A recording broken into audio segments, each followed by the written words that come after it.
With gratitude, the CLPNA acknowledges the traditional territories where we work and learn. The CLPNA regulates the practice of practical nursing on Treaty 6, 7, and 8 territories, the unceded territories, and the Métis homelands.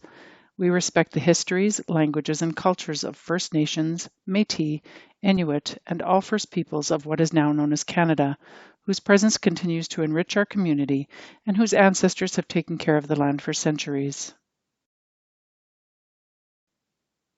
Welcome to the College of Licensed Practical Nurses of Alberta's video on registration renewal and the Continuing Competence Program Standards of Practice.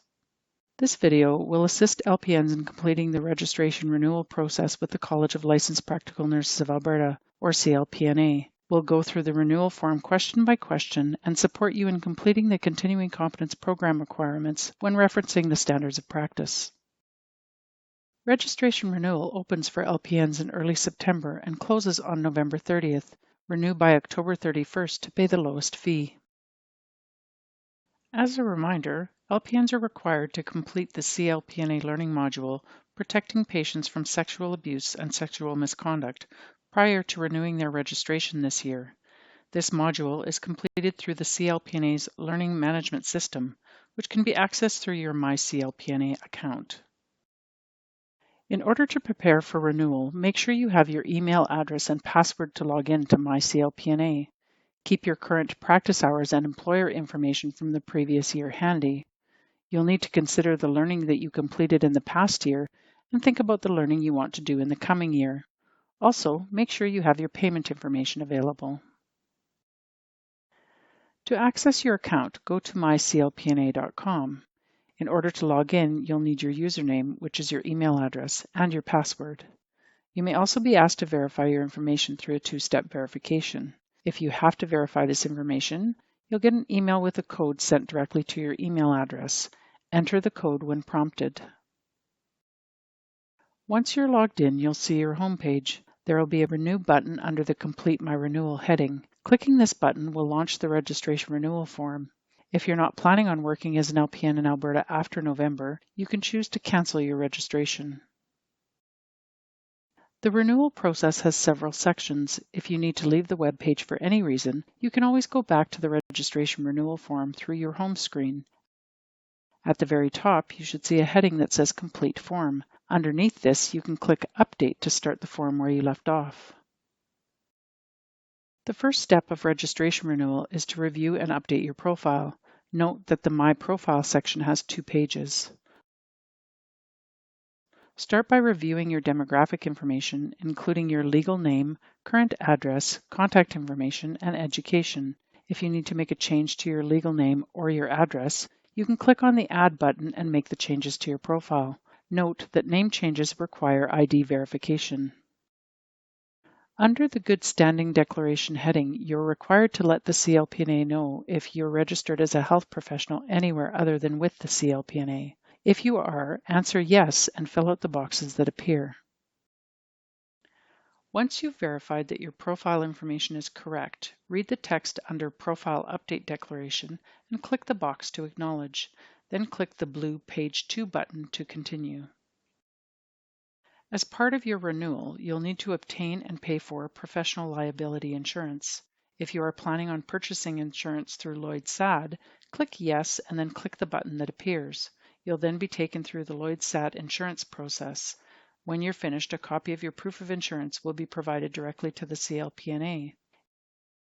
If you've chosen an alternate insurer, please upload a copy of your documents at this time. Now you can enter your employment information. Here you can update your employment status and indicate a planned retirement date. If you state that you're employed, you must list at least one employer. For each employer, you'll need to provide a facility name. You can select an existing facility by typing the name in the first box. If you can't find your employer there, please provide their information in the box at the bottom of this section. Include the employer's name, address, postal code, and phone number. Next, indicate whether you work on a full-time, part-time, or casual basis. Let us know whether this status is your preference or if you are seeking a different status. Then indicate how much time you spend delivering virtual care. Under Methods of Care, tell us how you most often interact with clients in your primary practice setting. Fill out your start date if it's not already listed, and let us know if you're still working for this employer. Then indicate your title, main area of practice, and the number of practice hours you worked at this employer in the past year. Finally, you can choose up to 2 additional areas of practice from the options below.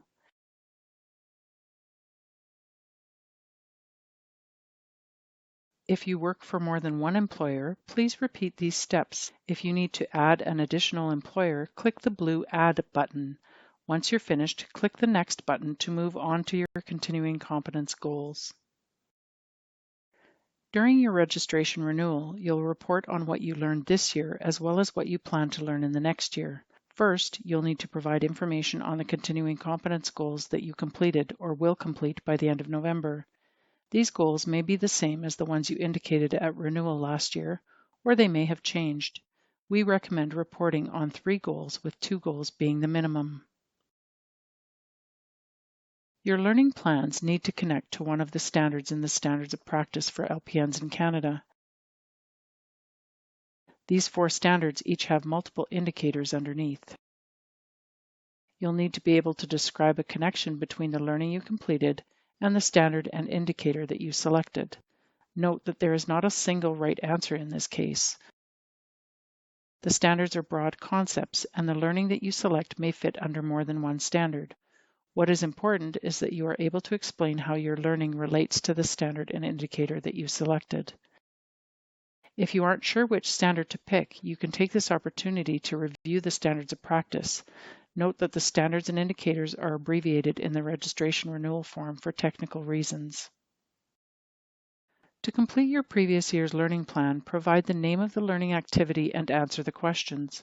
Make sure you leave the Subject to Audit box checked as a yes. This tells us that you did the learning.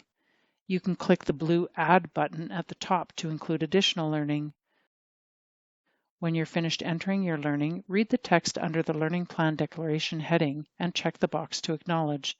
Then click the Next button to move on. In the next section, you'll select the learning that you plan to do in the following registration year. These continuing competence goals are also based on the Standards of Practice for LPNs in Canada. This is an opportunity to reflect on topics that you'd like to learn more about. The Standards of Practice cover a wide range of practice areas for LPNs, including but not limited to clinical skills, leadership, policy development, fitness to practice, and learning related to regulatory responsibilities. To complete this section, provide the standard and indicator that fit best with your planned learning. Then identify when you plan to complete the learning. Again, leave the Subject to Audit box checked as yes.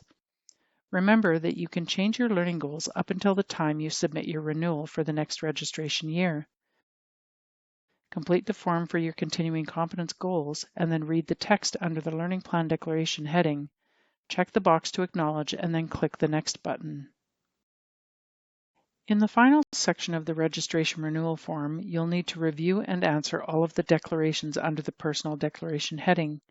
Ensure that you answer correctly, as providing false information may be considered unprofessional conduct. Once you've answered all of the questions, review the text under the Registration Declaration heading and click on the box at the bottom to acknowledge. Then you're ready to complete your registration renewal form by clicking the Submit button. You may be able to pay at this time. However, if your renewal form needs to be reviewed by the CLPNA, you'll need to wait until you receive an email that tells you when you can pay. It's always recommended to check your junk or spam folders in your email and to log in to your MyCLPNA account periodically to check your renewal status in case an email might have been missed. Thank you for the interest you have taken in this important topic. Licensed practical nurses are regulated professionals who are committed to providing safe, effective, compassionate, and ethical care to members of the public. To do this, LPNs are required to consistently maintain and enhance their competence in nursing practice and be aware of strengths and areas in need of improvement. Please use the Ask CLPNA link on the CLPNA website to submit any questions you may have with regards to this video presentation.